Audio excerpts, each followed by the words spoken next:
उन्होंने कहा कि आज भारत के सामने जो चुनौतियां हैं, देखिए दो प्रकार के अटैक्स होते हैं। एक होता फिजिकल अटैक, जैसे आपके ऊपर घाव हो गया हो, और एक होता इन्फेक्शन बॉडी में हो गया हो जो दिखाई नहीं पड़ता हो। आज भारत के सामने चुनौती है कि जिन विचारधाराओं का उन्होंने उल्लेख किया और इस पुस्तक में जो मंत्र विप्लव है, उन्होंने यह स्थापित करने का प्रयास किया है कि वास्तविकता में कैसी चुनौती है और उन चुनौतियों से हम कैसे निपट सकते हैं। उदाहरण के लिए हम एक बात कहें, किसी को बहुत अटपटी लग सकती है, स्वतंत्रता का आंदोलन था तो उस समय भारत का लक्ष्य था स्वतंत्र होना, और कोई भी व्यक्ति स्वतंत्र होने का अर्थ था हम जेल में हैं और हमें जेल से बाहर निकलना है। कोई भी व्यक्ति जेल से बाहर निकलने के बाद पुनः जेल में नहीं जाना चाहता। परंतु आज की लड़ाई उस आंदोलन से बड़ी लड़ाई है।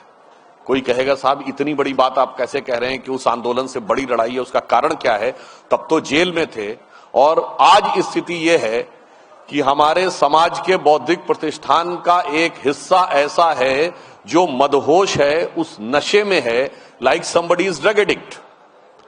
ड्रग एडिक्ट ड्रग से बाहर आना ही नहीं चाहता, उसे तो वो ड्रग ही अच्छी लगती है। और वो ड्रग क्या है? वो ड्रग जो है वो एम फैक्टर की ड्रग है। मैकॉले, मार्क्स एंड मुगल, ये तीन फैक्टर जो हैं दिमाग में ऐसे धर कर गए हैं। इसीलिए माननीय प्रधानमंत्री जी ने कहा है कि 1835 में मैकॉले ने अपनी नीति लागू की थी, 10 साल बाद उसके 200 साल पूरे होंगे। तो एक लक्ष्य है कि 10 साल के अंदर इस मैकॉले के माइंडसेट से कैसे बाहर निकलना है, वो अपने आप में एक चुनौती है। और इसलिए जब कोई व्यक्ति मानसिक रूप से किसी इल्यूजन में जीने लगे तो उस समाज को बाहर निकालना बहुत मुश्किल होता है। अभी तरुण विजय जी ने एक शब्द प्रयोग किया, हम सब लोग इस शब्द का बहुत प्रयोग करते हैं, लेफ्ट लिबरल। अब सोचिए शब्दों का कैसा संचयन किया जाता है। आज दुनिया में एक लेफ्ट कंट्री बताइए जो लिबरल हो, एक कम्युनिस्ट कंट्री बताइए जहां बोलने की स्वतंत्रता हो, मगर लेफ्ट लिबरल शब्द ऐसा जबान पे चढ़ा दिया गया कि हम सब बहुत सहज रूप में उसको प्रयोग करते हैं। और मजे की बात यह है कि जो एक्सट्रीमिस्ट फंडामेंटलिस्ट मुस्लिम फोर्सेस हैं, वो भी कहते हैं कि साहब हमारी फ्रीडम ऑफ स्पीच को रोका जा रहा है, और लेफ्ट एक्सट्रीमिस्ट भी कहते हैं फ्रीडम ऑफ स्पीच को रोका जा रहा हो। जबकि मैंने कहा दुनिया में एक कम्युनिस्ट कंट्री बताइए जहां फ्रीडम ऑफ स्पीच हो, और एक मुस्लिम कंट्री बताइए जहां फ्रीडम ऑफ स्पीच हो। मगर मजे की बात यह है कि यही दोनों यहां फ्रीडम ऑफ स्पीच के सबसे बड़े अलंबरदार बन के खड़े हैं। और मजे की बात, एक मुस्लिम कंट्री बताइए जहां कम्युनिस्ट पार्टी बैंड ना हो, और एक कम्युनिस्ट कंट्री बताइए जहां तोप लगा के मस्जिद ना उड़ाई गई हो।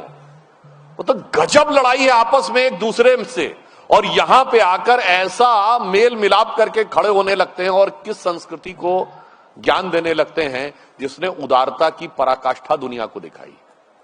आदरणीय दत्ता जी यहां बैठे हैं, 10 साल पहले मैंने उनके एक बौद्धिक में उन्होंने एक बड़ा अच्छा शब्द प्रयोग किया था कि भारत और वैश्विक संस्कृति के बीच में जो अंतर है वो क्या है?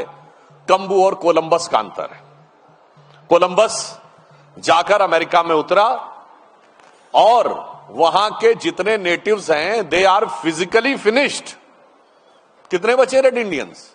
उंगलियों पे गिनने लायक, नगण्य। मतलब ये नहीं कि कन्वर्ट कर दिया, वो कर दिया, फिजिकली फिनिश हो गए। और दूसरी तरफ भारत से जो आज कंबोडिया है, वहां पर कंबू ऋषि गए, और उस समय आदरणीय दत्ता जी ने इस बात का उल्लेख किया था कि जब वहां पहुंचे तो वहां के जो लोग थे उन्हें लगा शायद बाहर से कोई सेना आ गई हम पे आक्रमण करने के लिए। तो जब वो लोग आए और उन्हें पता चला कि कोई सेना नहीं आई है, हम तो यहां पर केवल अपनी बात रखने के लिए आए हैं, तो वहां के राजा और रानी उनको स्वागत करने के लिए आए। परंतु वो लोग ट्राइबल्स थे उस समय, तो उन्होंने जैसे कपड़े वो लोग पहनते उसी रंग के कपड़े पहने हुए थे। तो कंबू ऋषि ने सबसे पहले अपना उत्तरीय रानी को दिया और कहा कि इसको आप अपने कंधे पर धारण करें। अर्थात हमने किसी को समाप्त नहीं किया।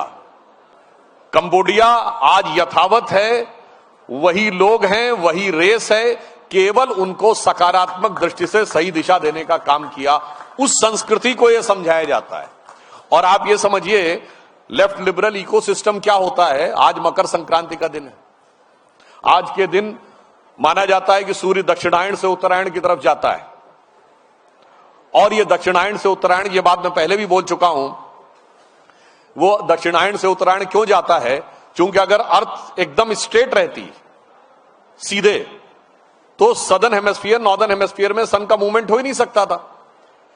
उससे क्या होता है, इस धरती पे जीवन ही नहीं रह सकता था, क्योंकि इक्वेटर की तरफ इतना हीट होता कि सैकड़ों डिग्री टेम्परेचर हो जाता, और नॉर्थ एंड साउथ पोल या तो पानी नहीं होता, अगर पानी होता तो माइनस में सैकड़ों डिग्री का टेम्परेचर होता, तो ना धरती पे जीवन हो सकता था, ना ऋतु बदल सकती थी। मगर 23.5 डिग्री के एक्सियल टिल्ट की वजह से half of the time southern hemisphere और half of the time northern hemisphere होता है। इसका अर्थ क्या हुआ, इस 23.5 डिग्री के एक्सियल टिल्ट का हमें पता था। कब से? पितामह भीष्म महाभारत में शरसैया पे लेट के प्रतीक्षा कर रहे थे कि सूर्य उत्तरायण में जाएगा, तब हम अपना प्राण छोड़ेंगे। मगर धरती चपटी है, धरती चौकोर है, धरती स्थिर है। जिनके पुस्तकों में लिखा है, उन्होंने हमें समझा दिया कि हम अवैज्ञानिक थे और वो वैज्ञानिक थे। ये वो चीज है जिसका तरुण विजय जी उल्लेख कर रहे थे, और ये पुस्तक उसको समर्पित है, जो मैंने कहा ना कि वो मैकाले और मार्क्स की मैरिजुआना दिमाग में कैसे भर जाती है कि जो साक्षात सत्य है वो आपको नहीं दिखता। हेलुसिनोजन से व्यक्ति इस कदर प्रभावित हो जाता है कि उसे वो दिखाई नहीं पड़ता है, और इस कारण से हमें इस बात की आवश्यकता प्रतीत होती है कि जिस प्रकार की पुस्तक उन्होंने लिखी, कि कैसे हम इस यथार्थ को समझ सकें। और दूसरी बात समझिए, मकर संक्रांति दक्षिण से उत्तर यानी सदर्न से नॉर्थ की तरफ जाने का प्रतीक है। और यहां मैं एक और बात भी कहना चाहता हूं। देखिए, वैदिक वांग्मय और नॉर्मल संस्कृत के वांग्मय में एक फंडामेंटल डिफरेंस है।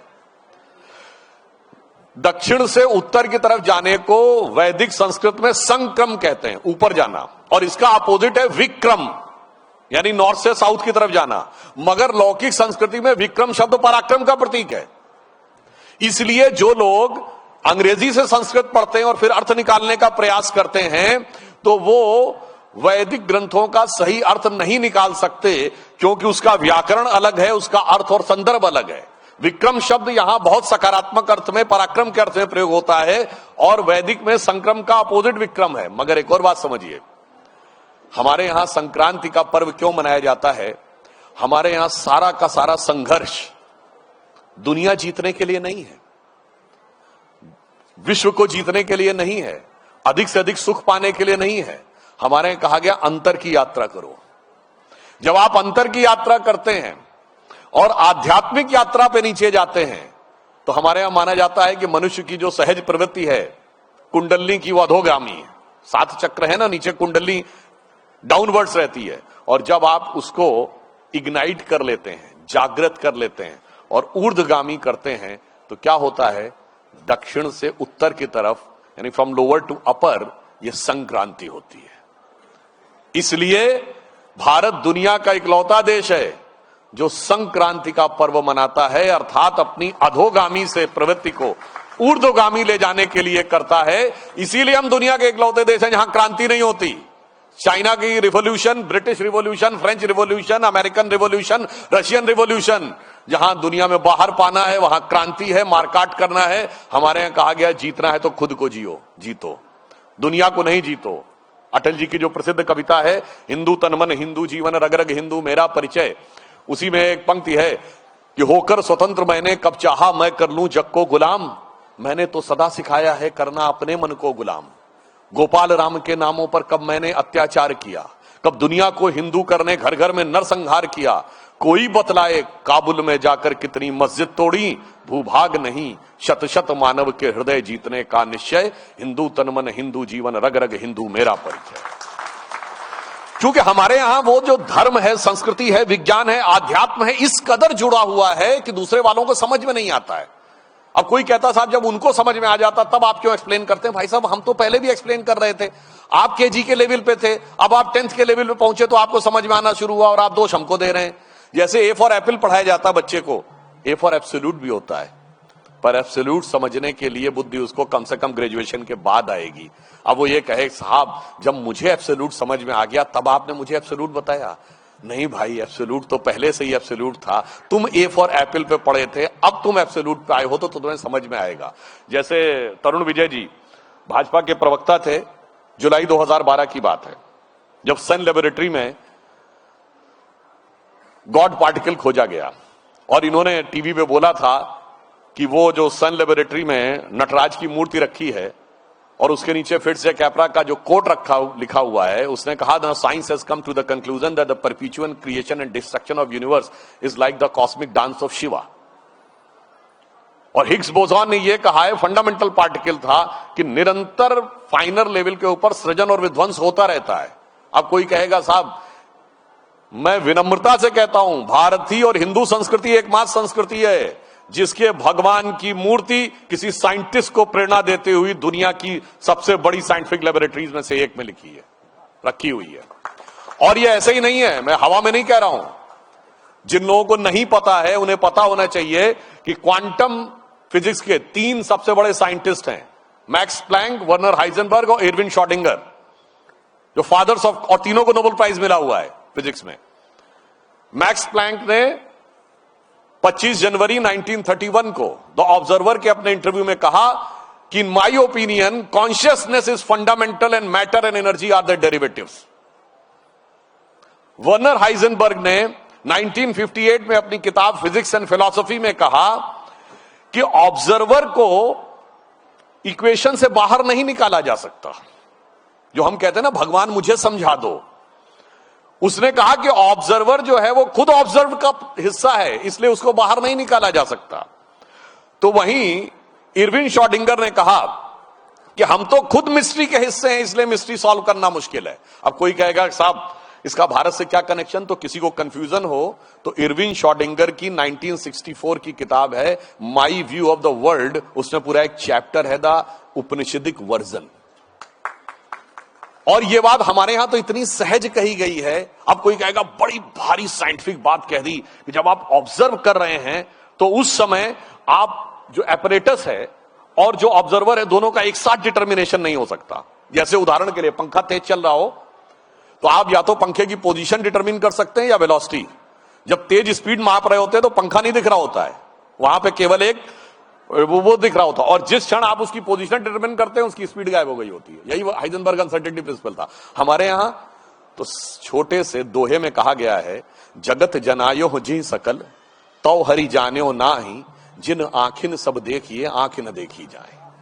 संपूर्ण जगत का ज्ञान जिस ईश्वर ने कराया उसे आप वैसे ही नहीं जान पाते जैसे आंखों के द्वारा संपूर्ण विश्व को देखने के बाद आप आंख को नहीं देख पाते हो। छात्र जीवन में जब मुझसे ये लेफ्ट लिबरल इकोसिस्टम वाले छात्र बहस करते थे, कहां है भगवान, जब तक मैं उसको साक्षात न देख लूं मैं नहीं मानता, तो मैं उनसे कहता था अपना चेहरा देखे हो साक्षात जिंदगी में?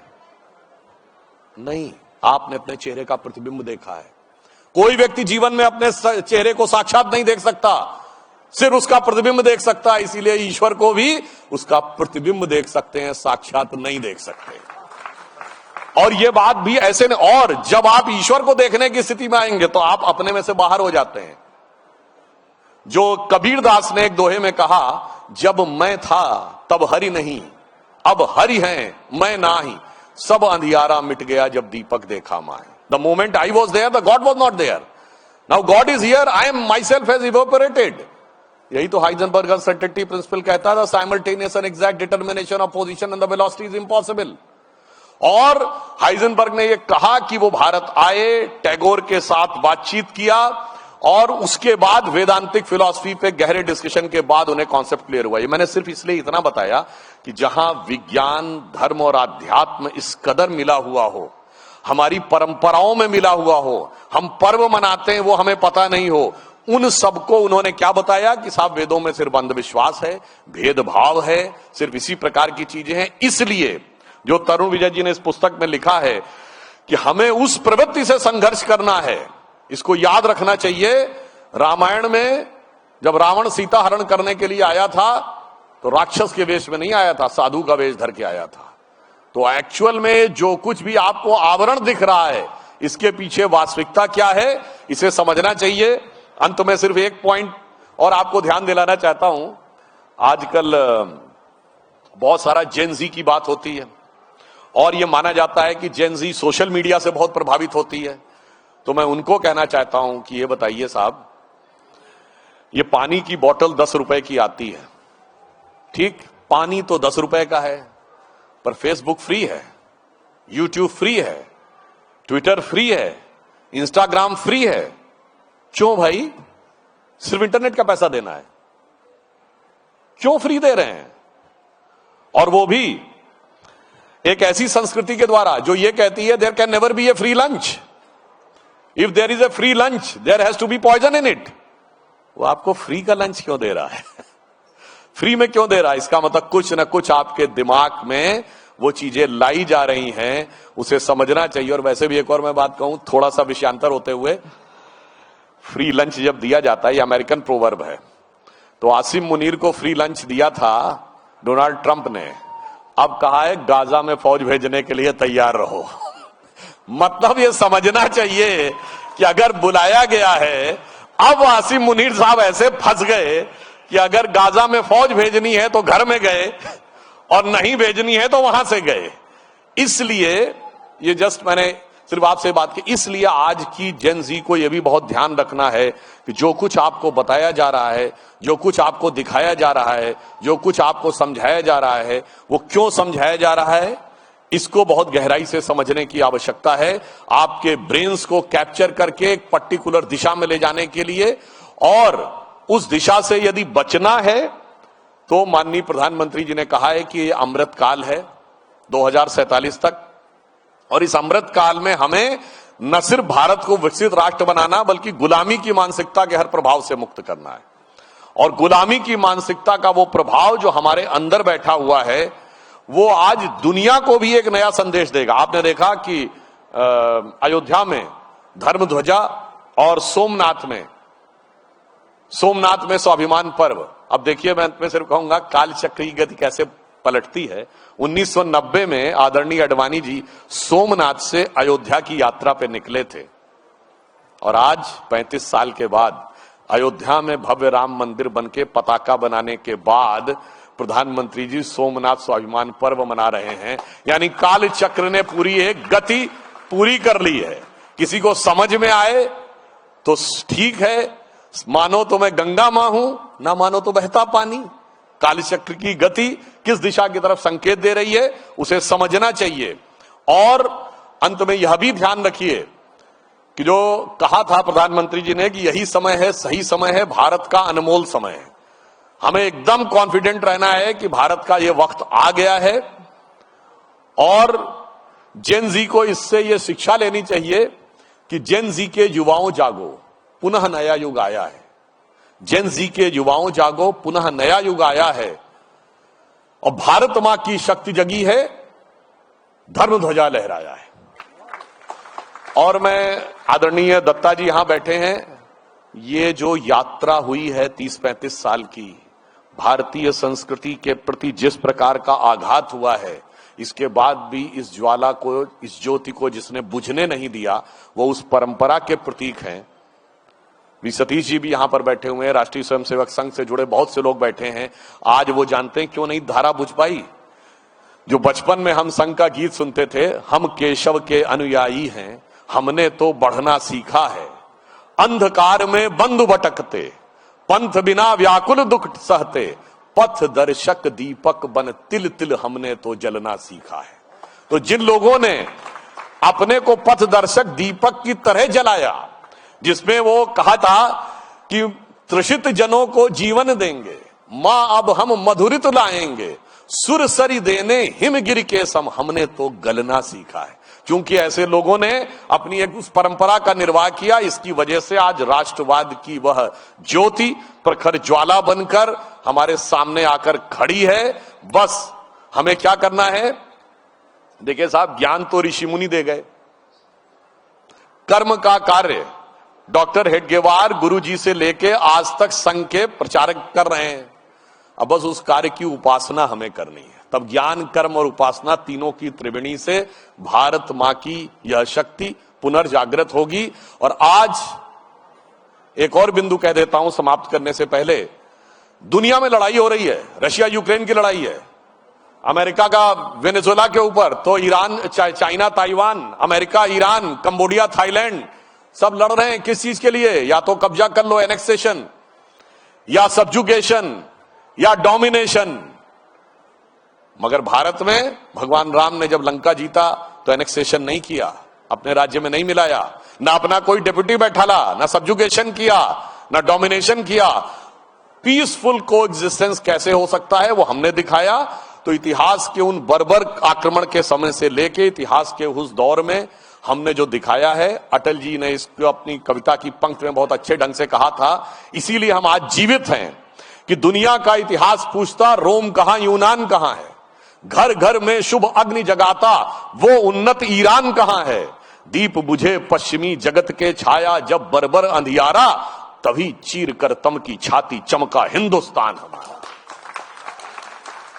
और शत शत आघातों को सहकर जीवित हिंदुस्तान हमारा, जग के मस्तक पर रोली सा शोभित हिंदुस्तान हमारा।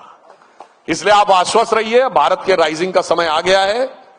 बस हम वर्तमान को सही संभालें कि गौरवशाली था भूत प्राचीन काल, भविष्यत भी महान है अगर संभालें आप उसे जो वर्तमान है।